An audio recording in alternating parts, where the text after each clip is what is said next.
I mean, the Gscheidmeier name is not exactly household, but I like to say it's one you'll never remember, but you'll never forget. That's for sure. Either. You've said that more than once, I I'm have. sure. Well, it's 12 letters and it starts with 4 consonants. So, I mean, what do you expect?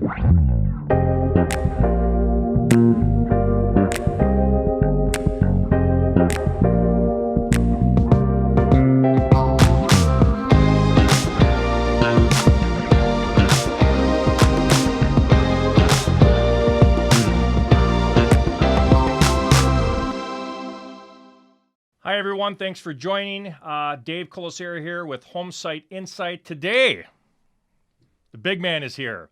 John Gscheidmeier. I said that correct, right? You did. Perfect. Nobody says it wrong, right?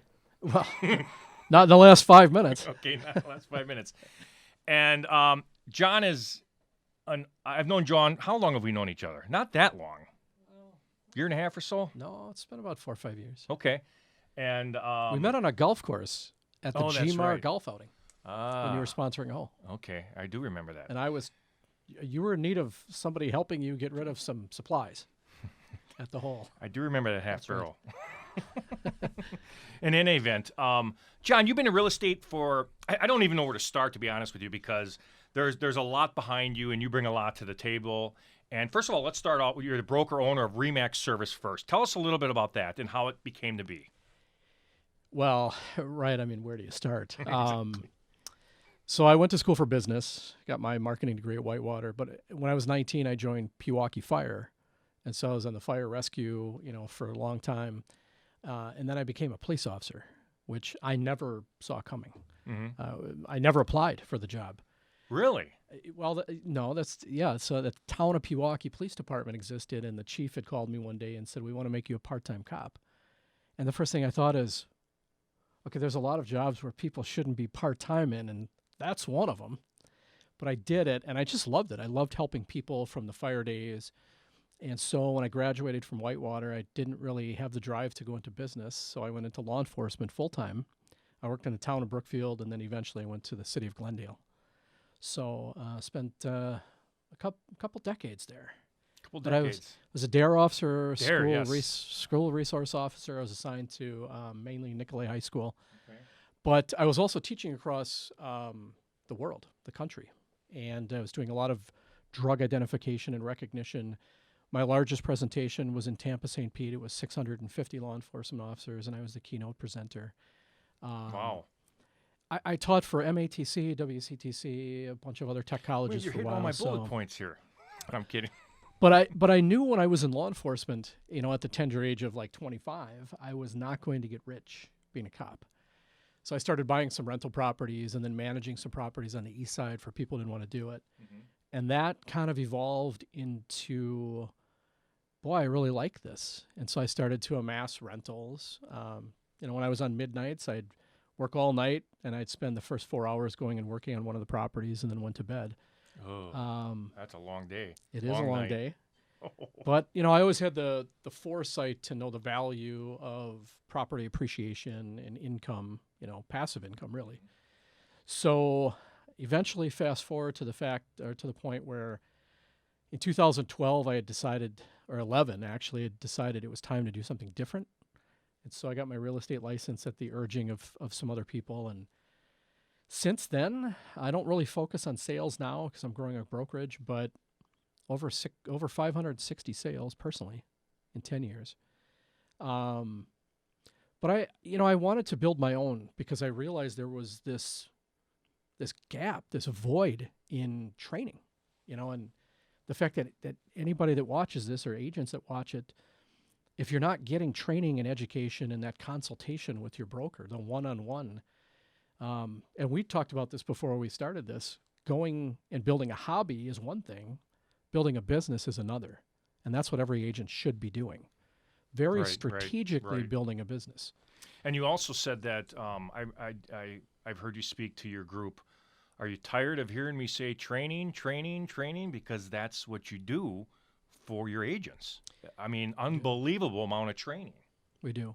But it's not, it's not just here's how to do this process from, start to finish. It's about really building a business from the ground up.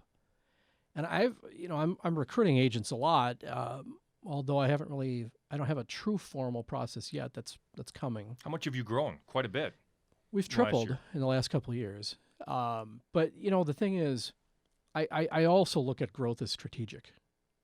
Just like every agent out there should not take on every single client Right. that comes to them. Right. You should pick and choose on which one is going to further your business. And now it's obviously more difficult to deal with buyers than it is sellers. So it's Right. got to be listings if you're really going out to build a business. But I also find that it's interesting, and we were just preaching this last week in our organization, that if you're not finding the listings, that's one thing. But if you find a listing and you're not leveraging that listing, doing everything you possibly can to set yourself apart, including a delayed process where you are really walking through every single possible thing that you could do. Door knocking, postcards, flyers to people before you list, before you go live. That's how you farm and really truly monopolize on an area based on even just one listing. Or a niche. Well, and we know there's plenty of agents out there that they're kind of known for this particular area. Right, They own right. an area. Right. Well, depending on how much people do things, that could easily be taken away.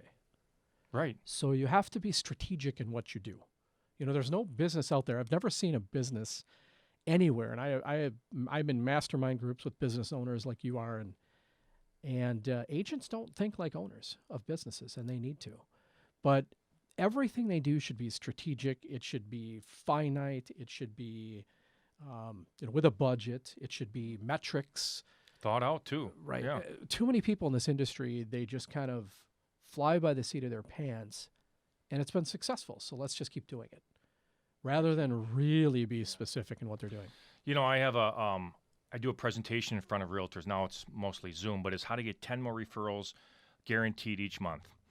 And how I open up the presentation is, are you in it to win it?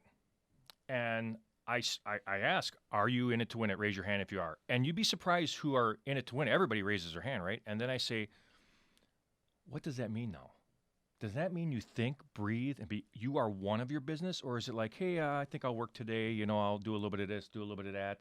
I got another job, and it's really taken a back seat, or it's not my number one priority in my life. If you're in it to win it, you're jumping in the deep end first, and you're going to end up swimming because you have no other safety net.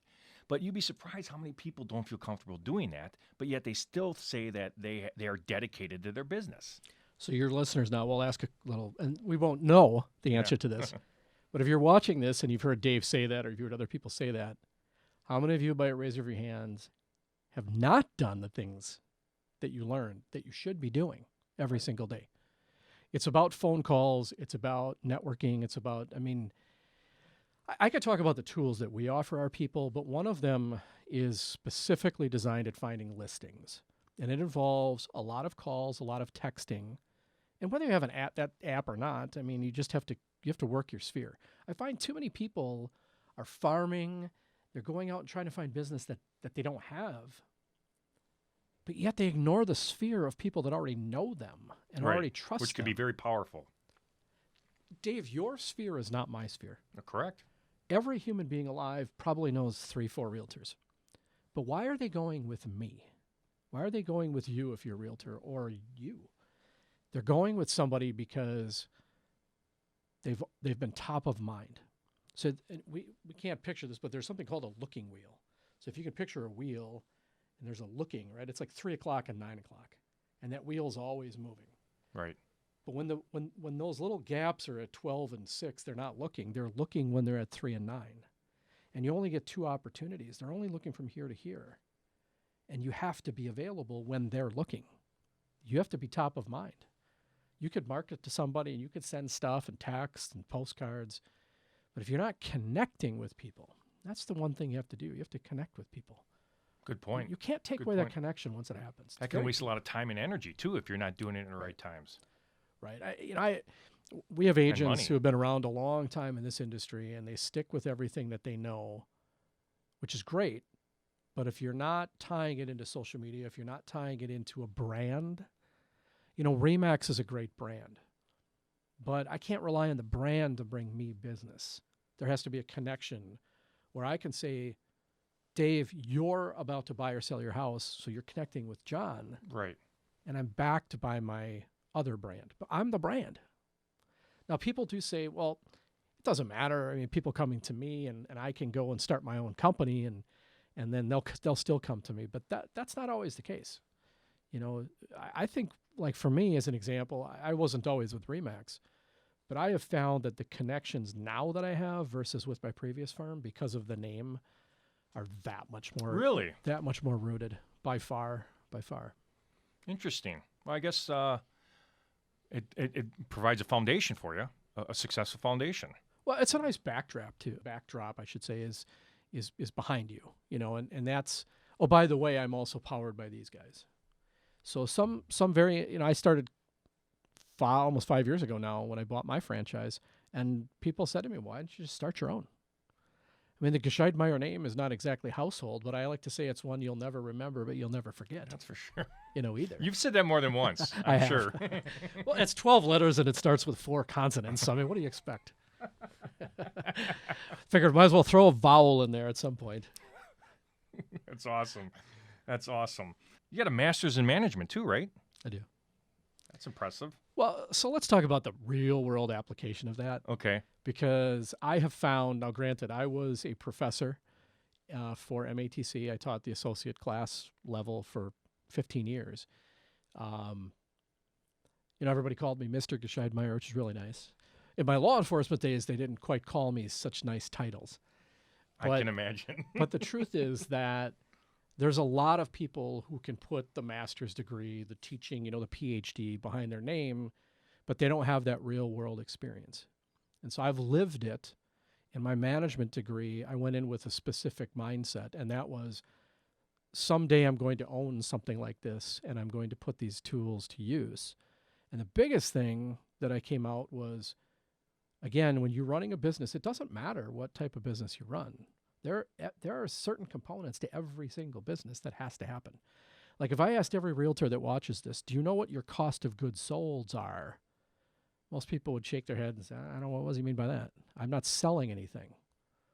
All of the things that go into your business that help you grow your business and help your end product, and it's even paying for photography.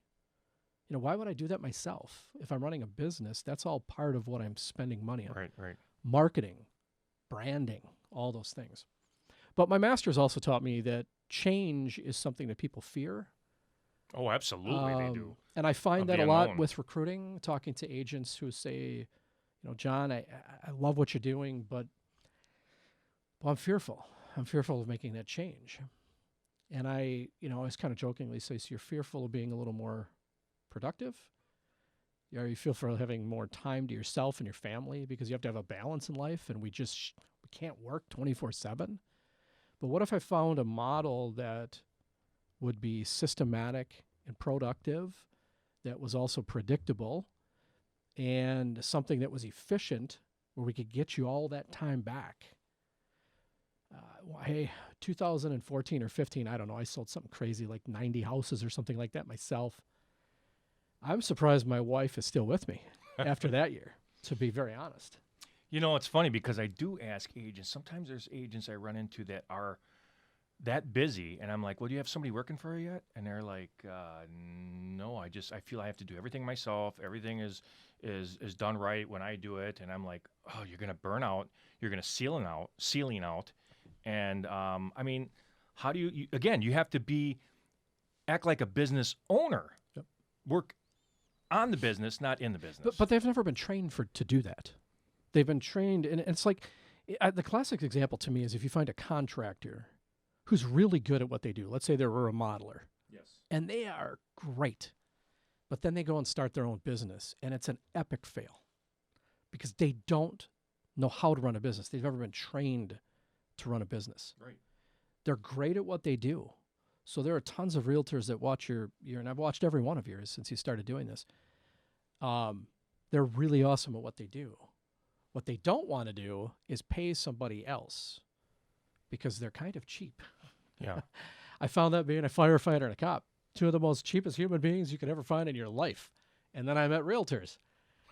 And they just are. Let's just recognize it. But if I can teach somebody that if you can pay a good admin, 30, 40, 50,000 or more, that you will make that and then some. Correct. And you will get your life back. Oh, yeah. And yes, you can do both. You can get your life back. You can have more free time. But at the same time, you can make more money. You have to think of it as you're not taking money out of your pocket to pay this person. You're making a business investment. It's an investment in you and who you are. It is. And like you said, you will get that money back. No doubt. And your life. And your life back. Your life is more important, right? We always talk about, what good is all that potential if you're dead? What good is all that money if you're dead? I do a Monday morning memo. It goes to about 1,400 agents, some of which may be getting these. But one of them coming up is going to be the untapped potential, the price of untapped potential. And I'm just going to preview it by saying that I'm going to go into a cemetery as my backdrop. There's a guy that I've watched on YouTube. His name is Miles Monroe, Dr. Miles Monroe. Unfortunately, he died in a plane crash tragically in 2014. So we don't get new material from him, but his legacy still lives on in the lessons that people like me have taken from his teachings. Sure. John C. Maxwell, another Yes. great teacher. Yep. And I've talked to his CEO, actually, which is a very interesting conversation. But Miles Monroe put it best. He said, if you want to find the untapped potential, go to a cemetery and you'll see that you can go from tombstone to tombstone of everyone that had all this potential and never realized it.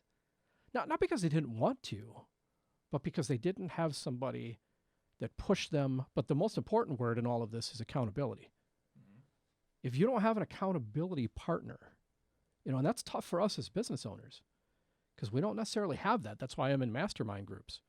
If I am not going in front of other people that say, look, John, what you're doing is not what you should be doing, or stop wasting time on this, or more importantly, why didn't you accomplish this, as a question to me, agents don't want to be held accountable. And I think most people don't want to be held accountable, right? Because it's uncomfortable. It is uncomfortable. It makes you have to do something and perform. Well, But growth is uncomfortable. It is. It's funny because I tell my staff too, I said, if you're uncomfortable about doing this, guess what? You're probably going in the right direction because you're growing. And this actually helps you grow. It happens all the time. If you stay comfortable, expect the same results. Just kind of the way it is. It is. And it's not because people don't want to. I mean, the people that watch and really generally people in this industry are really good people. We care for people, we help people, we have good intentions. And yes, we want to make a lot of money, and that's okay. It's okay to make a lot of money in real estate or any other profession as long as you do it the right way. You don't cut corners, you don't cheat, you don't, manipulate the system, because you can do that in our industry. Right? You could tell a seller, Yes, you can. you got 6 offers and one of them happens to be yours. There's certain words and vernacular that you can use to kind of steer them in one direction, and that's not right. But when you do things the right way and you're a good person and you care about people, to your point before, you're not ceiling out.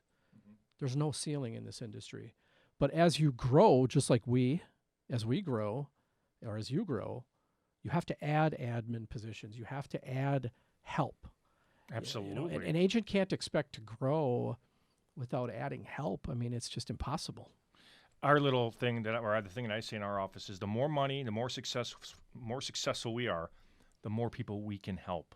Help people who would normally be in a job as opposed to a career, right? And the more successful we are, the more people we can lead to that. Well, and it's, again, from a business perspective, and I'm sure there are agents out there that can hopefully appreciate this because they've had this training with their broker owner. If they haven't, please, you don't have to come and work for me. I'll help you. When you walk away from closing, and let's say this is after a split, right? The brokerage split, whatever that may be. You walk away with a check for $10,000. Mm-hmm. You don't have $10,000 in your account. You have maybe 8, maybe 7,500. And if you don't have a bank that allows you to have 4, 5, 6 accounts, that's key right there. Right? You take that and you put it into an operating account, or a commissions account is really what it should be. Then you divvy that up, and you divvy it up between taxes, because I got to put these in buckets. Where did you learn that? Well, I learned that a long time ago with my own rentals. But in this industry, I mean, ReMax and everybody else. But so you put it into a bucket for taxes. Then you've got profit, which is 10, 15%. Then you've got marketing. And then whatever else you want to put it in. See, I bring that up because there's a book out there called Profit First. And it's exactly about making these little buckets. Taking the money, basically paying yourself first. Because what happens well, you mostly... have to pay Uncle Sam first because they don't like that. But well, yeah, of course. But what most people do is they have profit after they have their income, get rid of their expenses, whatever's less is their profit, right? Left. Here, the philosophy in this book is you get paid, you take your profit off first, then the rest is for expenses. Just a little short commercial, I guess, for that book, but it can really help you think different.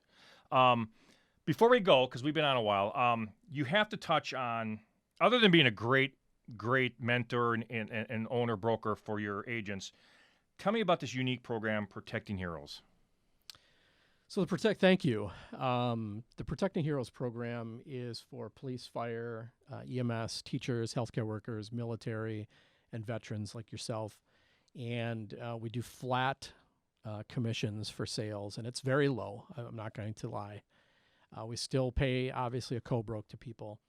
But we give, if a veteran comes to us or someone who's active military, anybody in that group, first-time home buyers, seasoned home buyers, we'll give 25% of our commission to them at closing.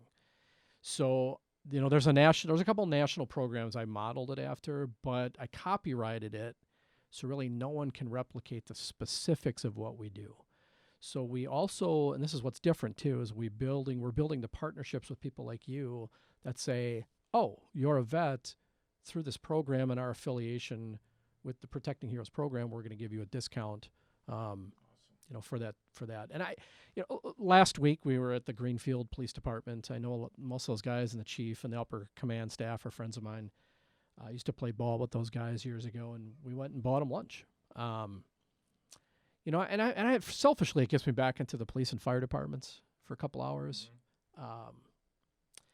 It's just a way to give back to the community. And our website, heroeswi.com, and there's an E in Heroes. Sometimes I always forget that. But if you don't remember the E, you'll still get there. But we've given over I think it's almost 900,000 since we started the program already. How old is the program? About 3-4 years, maybe 5. I bring it up because there's usually not a day when I'm in your office that this doesn't get brought up somehow, some way. And I think it's a great program. It's very unique, and I thank you for doing that. It's something special. And I say that because it's not just something you do. I mean, it's your passion. It's your passion, and that's commendable. Obviously, police, right? That's where I came from most of my adult life. Very tough job. Being a firefighter, going into especially rescue situations, I don't have a good track record with doing CPR on people. That's not my fault. But they obviously are on their. They're instantly available to us. The military, protecting our country, veterans who have seen things that we'll never, ever understand, especially from previous wars. Teachers, right. Unsung heroes today, trying to educate our kids in COVID, a very unique environment. And of course, health. You can't say enough about healthcare, going through a thing like COVID, to appreciate what they do, and literally putting their lives at risk in ways they never thought that they would have. Right. So if we can offer them some savings and some rewards, it's the least we can do. Well said. John, thanks for being here. Thank you. I appreciate it. Everyone, John Gscheidmeier, ReMax Service First. Again, Homesight, Insight. Hopefully you'll be around for our next session, but thanks for attending.